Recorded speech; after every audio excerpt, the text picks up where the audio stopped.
નમસ્કાર ખેડૂત મિત્ર, આજે આપણે વેરાવળ તાલુકાના ઇન્દ્રોઈ ગામમાં આવ્યા છે અને આપણે ત્યાં તુવેરનું આપણે પ્રગતિશીલ ખેડૂત છે આપણે રાહુલભાઈ. તો આપણું ગામનું નામ જણાવજો ને. ગામ ઇન્દ્રોઈ, જેઠવા રાહુલભાઈ કાળાભાઈ. બરાબર. અને કેટલા વર્ષથી તમે તુવેરનું વાવેતર કરો? 6-7 વર્ષથી. 6-7 વર્ષથી તુવેરનું વાવેતર કરો છો. અને 6-7 વર્ષથી તુવેરનું વાવેતર કરો અને આ વર્ષે તમને શું ફરક દેખાય છે?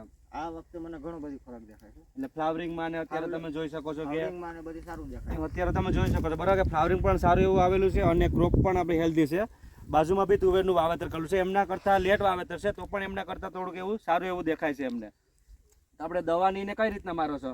આપણે દવા આપણે ભાઈ નાવદરેથી એગ્રેથી લઈએ બરાબર, કૃષિ મોલમાંથી. ખેડૂત કૃષિ મોલમાંથી દવા લાવો છો, એમની ભલામણ મુજબ તમે ખેતી કરો છો. તો આપણે ખેડૂત કૃષિ મોલમાં ટ્રીટમેન્ટ જે પ્રમાણે કરાવે એ પ્રમાણે ટ્રીટમેન્ટ કરે છે અને તમે જોઈ પણ શકો છો આપણે કે તુવેરની અંદર કે કઈ રીતના એમને ઉત્પાદન છે આપણે તે તમે આ વિડીયોમાં જોઈ શકો છો આખું તુવેરનું.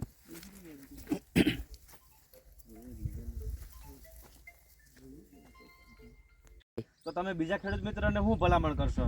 કે ભાઈ ખેડૂત કૃષિ મોલમાંથી હું ભલામણ જે લઉં છું એ દરેક ખેડૂતને હું કહેવા માંગીશ કે ખેડૂત કૃષિ મોલમાંથી તમે ભાઈ દવા લો.